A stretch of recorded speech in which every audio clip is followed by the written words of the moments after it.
Your opinion is wrong.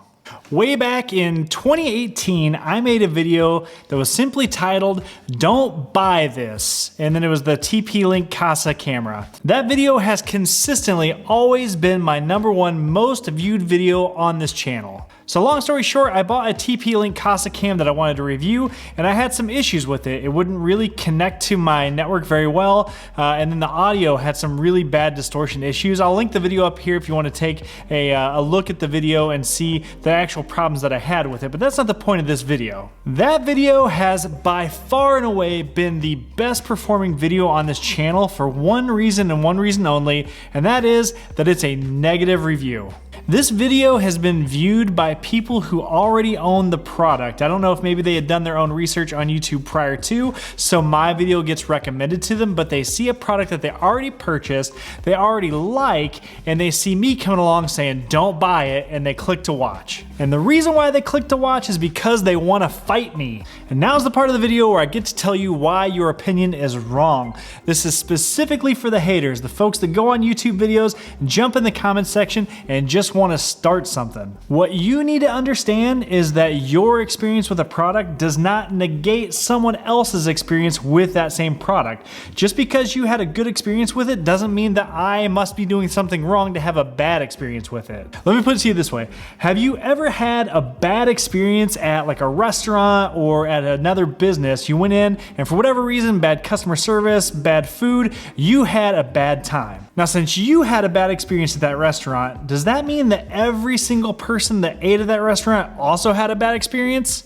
Probably not, otherwise they wouldn't be in business anymore. So what do? You go on Yelp, you go on Google, and you leave a bad review. And you're totally in your right to do that. After all, you went to that establishment and you had a bad experience, and it is totally within your right to leave a bad review for the experience that you had. Now, when you go on YouTube and you see someone leaving a bad review of a product that they reviewed, it's the same thing as the bad experience that you had at that restaurant. It doesn't necessarily mean that that product is terrible and bad for all people. That just means that that particular YouTuber had a bad experience or a bad opinion of that product. It's their opinion. You don't have to share the same experience. In fact, I wouldn't expect that you had the same experience at all, because currently the failure rate for consumer electronics is anywhere from 10 to 15%. So 90% of the units that are heading to consumers on average are fine. There's no problems with them. But there's still a 10 to 15% of units that have some sort of serious issues. Check out some of these comments. "You're doing something wrong or you're lying. I bought mine for $55 in 2019 and it's worked perfectly since. How much did Amazon pay you to discredit TP-Link?" Amazon sells products on their website. I don't know if you know that or not, but Amazon sells this particular product, so it wouldn't be in their best interest to pay someone to make a negative review about a product they sell. "I have 3 TP-Link Kasa cameras, 0 issues. Your Wi-Fi just sucks. Almost twice the amount of likes are dislikes. Review fail. Excellent camera for 2 years, 0 problems. Critical moron. Sounds like you need a new router. Sad that a tech reviewer wouldn't have one."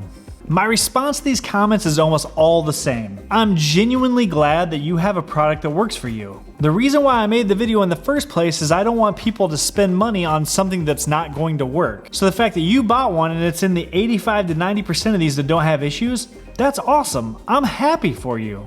But if you check the other comments on this video or any of the reviews on Amazon or BestBuy.com or anywhere where you can see reviews, I'm not the only person that had these particular issues with that product. It's a common issue, which is why I made the video. This particular product had some problems and I wanted to make some people aware of it. The fact that you don't have those problems is fantastic, but that's not common for everyone. So I myself had problems with the product, other people in the comments section had problems with the product, other reviewers who purchased and left reviews on other websites had problem with the product. Your experience with the product doesn't invalidate my experience with the product. So that's why your opinion on the product that I reviewed is wrong. So here's a few tips that you can use if you just feel the need to be a hater and go on someone's YouTube video and flame them for their opinion.